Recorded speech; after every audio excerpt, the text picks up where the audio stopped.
D'abord pour dire que la République dominicaine, c'est un territoire d'intervention très important pour le groupe AFD. Ça fait déjà 22 ans qu'on intervient ici et c'est le premier pays d'Amérique latine, Amérique latine et Caraïbes, dans lequel on a commencé à travailler.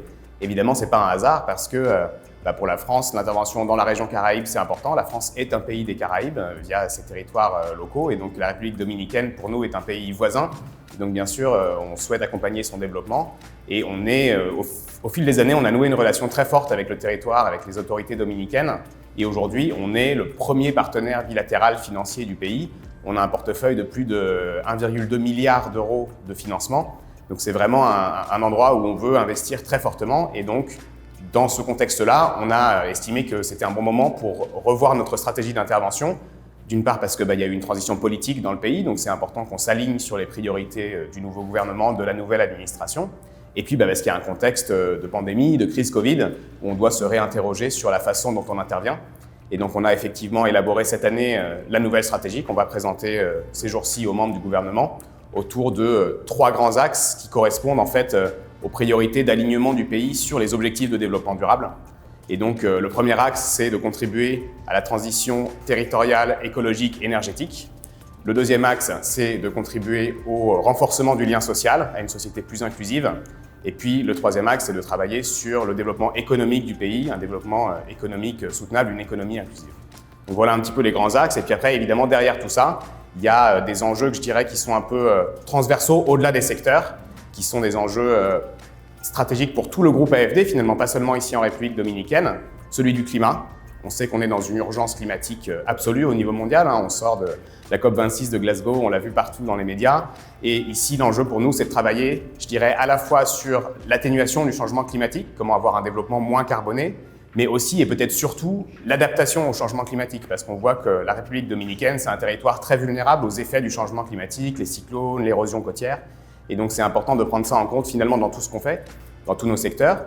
Et puis, un autre axe transversal sur lequel on veut fortement insister, c'est la prise en compte des problématiques de genre, l'égalité femmes-hommes, l'inclusion des femmes dans la société. On voit là aussi que dans tous les pays du monde, c'est un défi. Et ici, en République dominicaine, on pense qu'il y a aussi des choses à faire en coopération avec le gouvernement pour travailler là-dessus. Et puis, dans les sujets transversaux, il y a aussi, bien sûr, le lien avec la France. On est là, on est une agence de coopération bilatérale, donc on apporte des financements, de l'expertise, mais en se disant toujours, on contribue à la relation bilatérale franco-dominicaine.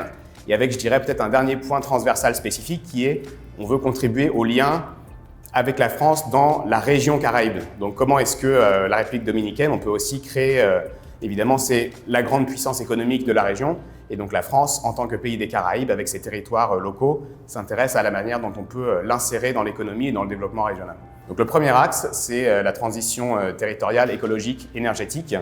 Là-dessus, ça correspond finalement un peu au cœur de ce qu'a fait l'AFD depuis 20 ans qu'elle est présente ici, avec l'enjeu de développer finalement des infrastructures durables pour le pays qui peuvent à la fois répondre aux besoins des populations, aux besoins du quotidien des populations et contribuer en même temps à un développement durable, social, environnemental. Donc le premier secteur d'intervention pour nous, c'est d'abord le secteur des transports.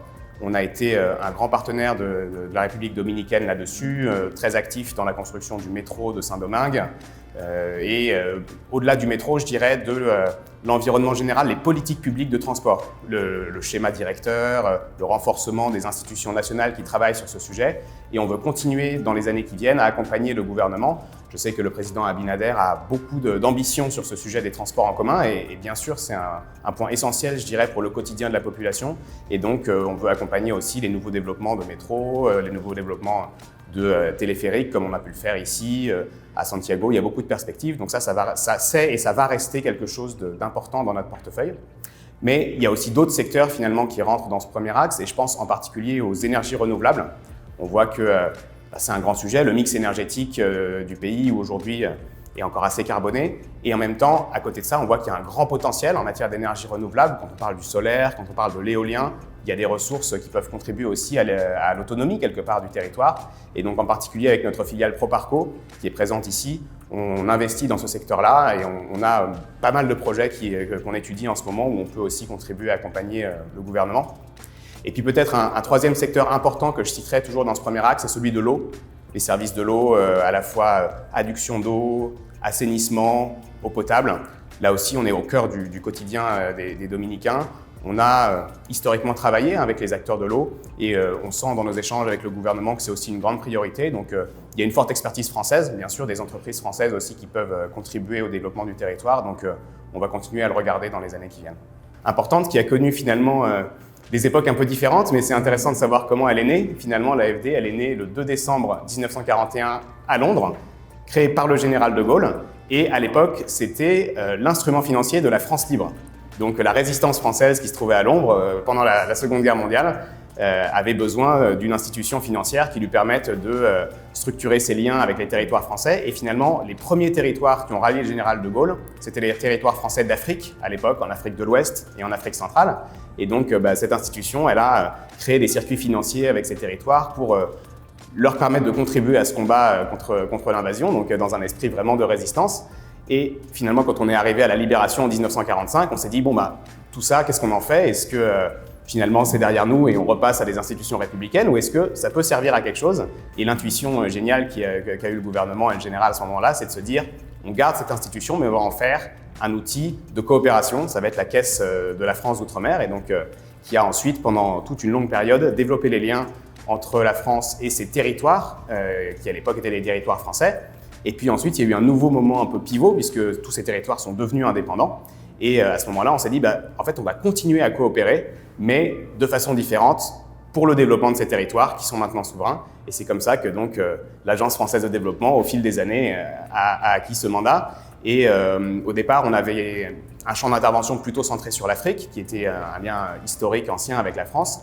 Et au fur et à mesure des années, on s'est dit, c'est important d'avoir ce lien de coopération finalement avec tous les pays du monde. Et donc maintenant, on est présent dans plus d'une centaine de territoires à travers l'AFD, à travers notre filiale Proparco. Et on a commencé donc en Amérique latine depuis une vingtaine d'années maintenant.